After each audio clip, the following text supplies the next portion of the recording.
welcome back. And we are moving into our third conversation for today. And this one, of course, it's close to home for us. We're officially premiering KTV, the remix. We have new judge in studio, Rohjani Perriott. Good morning. Good morning, Marlene. How are you? Great, and very excited to see the show tonight. I gotta tell you that. Girl, there are some really good ones. There are some really good contestants this year.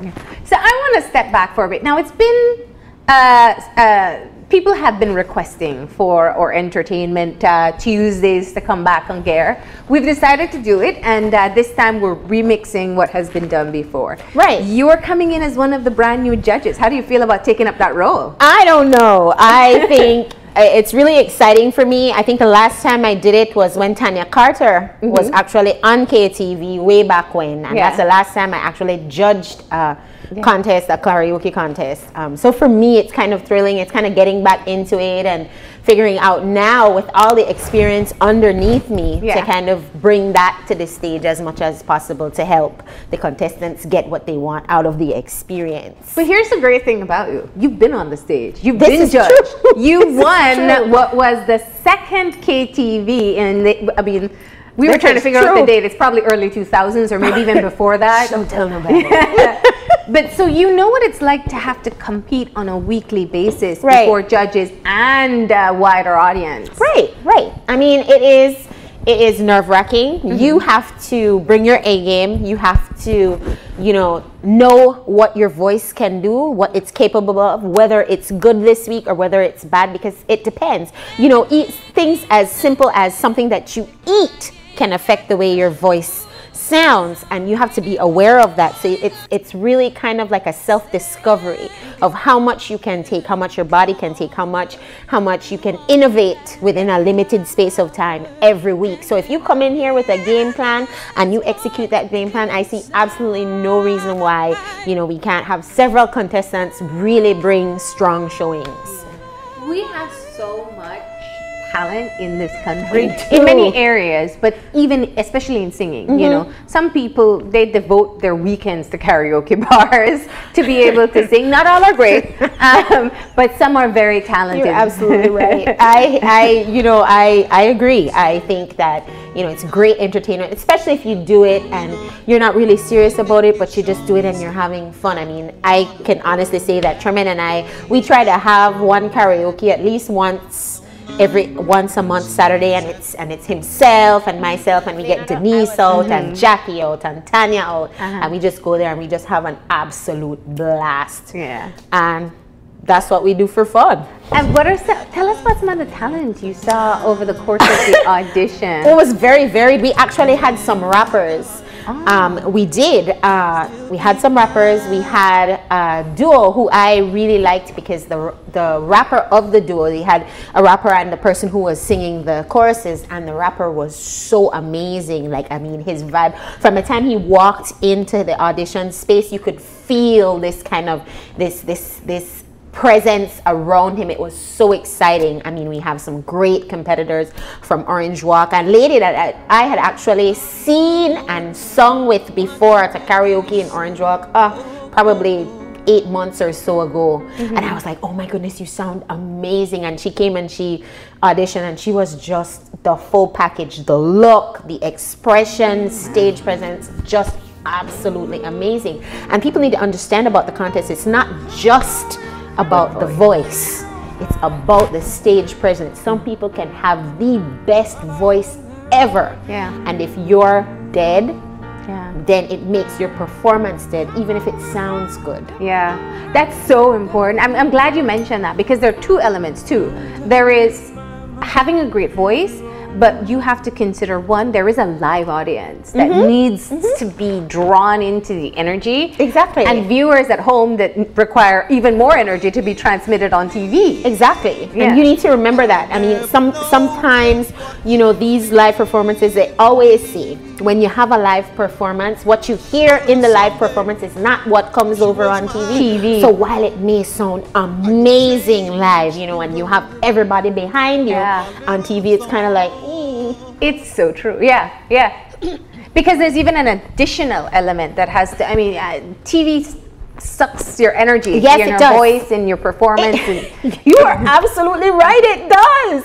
It does. Yeah, so you have to exaggerate and really do that flair. Right, right. So, do you think they're ready? The ones that have been selected? I think they are ready. I think the ones that aren't yet, or it hasn't really hit them yet. I know everybody's been told at this point they will get ready because it's go time. Yeah. You know, auditions is one thing, and you know, having Miss Jenny here, she's a wonderful presence. Yeah. She's so warm, and she kind of smooths out my rough edges a lot. So having her here, it makes the whole audition process really warm and comfortable and that sort of thing. But when it's competition, it's gonna be completely different, a completely different vibe. Well, I was gonna ask you that because we gotta talk about what kind of judge you're gonna be. As you pointed out, Jenny level is still there. Everybody wants to love it, love it, love it, and even Miss Jenny can be a bit hard on them sometimes. But she does it so nicely. Yeah, you don't tell. But what kind of judge is Rohjani gonna be? Well, I'm gonna be fair. Okay. I know what I'm looking for. I know what appeals to me, to my artistic side. I know what appeals to me. I can't speak for everybody, all the audience members, or what they're looking for, but I know what I'm looking for. And I strive to be fair, and I really strive to be honest. Yeah. Because that's the most important part.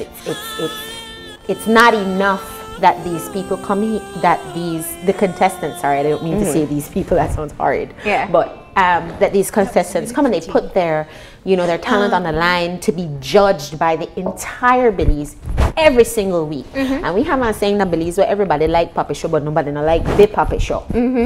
And I think a lot of it has to do with that. So it's extremely nerve-wracking for the contestants to come. And then on top of it, not only singing for everybody, but having these three people sit in front of you and tell you, pick apart your performance. So it's to be fair. It's not what you say, it's how you say it. And that's something that I've really had to work with, because my inner me just wants to say it bluntly. And then it just, however it comes out is how it comes out. And sorry, I'm not. Well, we know that you are passionate about the performing arts in general. So it is, I mean, and I meant to say that because you sing, you dance, you can be able to do most things on stage. I do not act. Yeah. Cannot memorize a line to save my life. I'm sure if somebody gives you a good poem or monologue to say, you'd be able to deliver it too. We tried. But what I was getting at, I think, is what are you looking forward to in terms of being able to help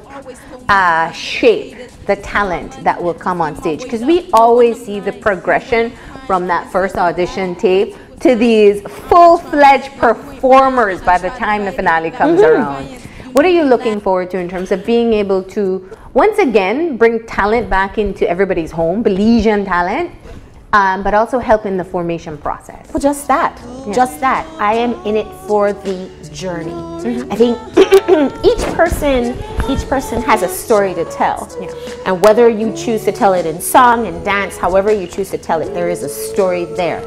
And if I can get the young, because I mean the contestants that we have chosen are contestants that are new.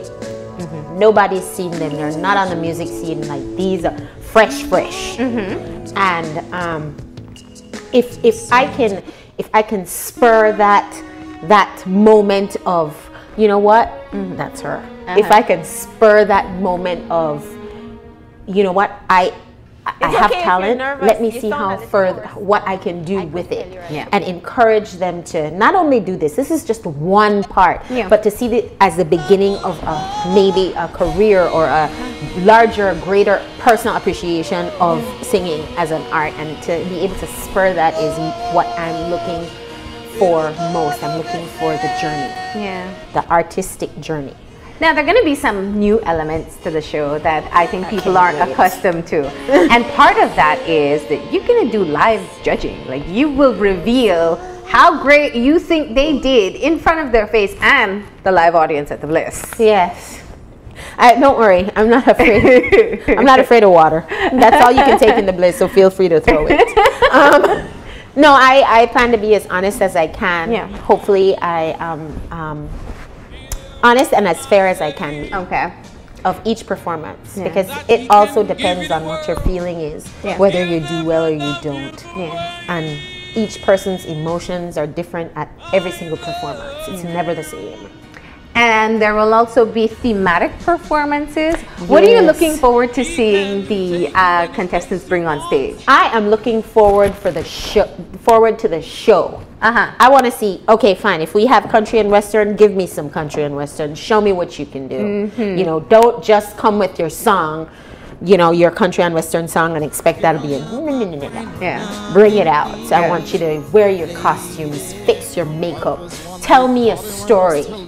I'm looking for that performance, because that's what matters in karaoke. The voice is great, having the voice is great, but it's only one part of it. That's true. That is so true. And also looking at the different elements as we spoke about, there'll be themes, there'll be your live judging. One of the things that happens so often is people say, you know, I have the voice, but I would never go up for a show like that. What are some of the benefits for people who are able to get this level of exposure? Well, it's fantastic. First of all, people, you never know the audience you reach. You may like to do it as a hobby, but it could actually generate some much needed funds for you, or some money for you. Somebody sees you and be like, hey, that person need to come sing at my wedding, or hey, I have one something. How you get in touch with that person? And not only that, you're meeting like-minded people. You're meeting people in the industry. Carlos Perriott, for one, you never know where you'll end up. You may end up at the next International Jazz Festival. That's true. You may end up at the Street Art Fest playing with Omalawa or Osein. You don't know, and it's just the surprise element of it all. This is just the beginning. So if you ever have wanted to sing, if you ever think that you could do exactly what they do on television or better, bring it. There is your challenge. And why should we be a part of the live audience versus watching at home? Because it's exciting. Because it's exciting. You want to be there live. Plus, the live element is different from the TV. What you hear on TV, the energy that you get from the TV is not the same as you have when it's live. So you get everything live. You get you live. You get all the quirks, all the side eyes, everything. You get all the juice live. You don't get that on TV. Okay.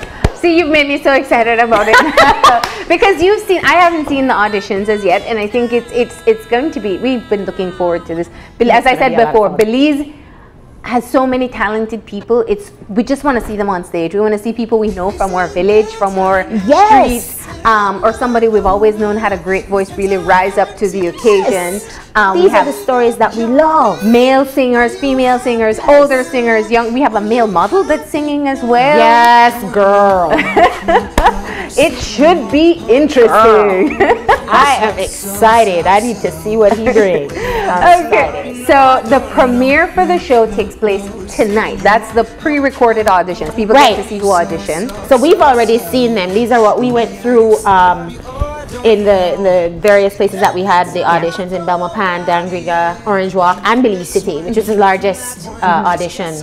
The largest amount of people auditioning was in Belize City. So you guys get to see what we saw, and hopefully when they show it, you'll see what the judges see in the ones that we've chosen. So, and next week Tuesday at the Bliss at 8:30. That's right. It's showtime. It is. It is. All right. So I want to say thank you, Rohjani. You're so very welcome. We wanted to hear from you because obviously you've been touring around and you've gotten all the behind the scenes and know about the talent that's coming in. So we'll check it out tonight, and we will see you at the Bliss next Tuesday. Excellent. Thank you so much. You guys need to come out. All right. We're going to go ahead and take that break. Of course, the audition show, the premiere of KTV The Remix, takes place tonight. You don't want to miss it. And remember, you can also get your tickets for the live show starting next Tuesday. We're going to take a break, and we'll be back in a few. Stay tuned.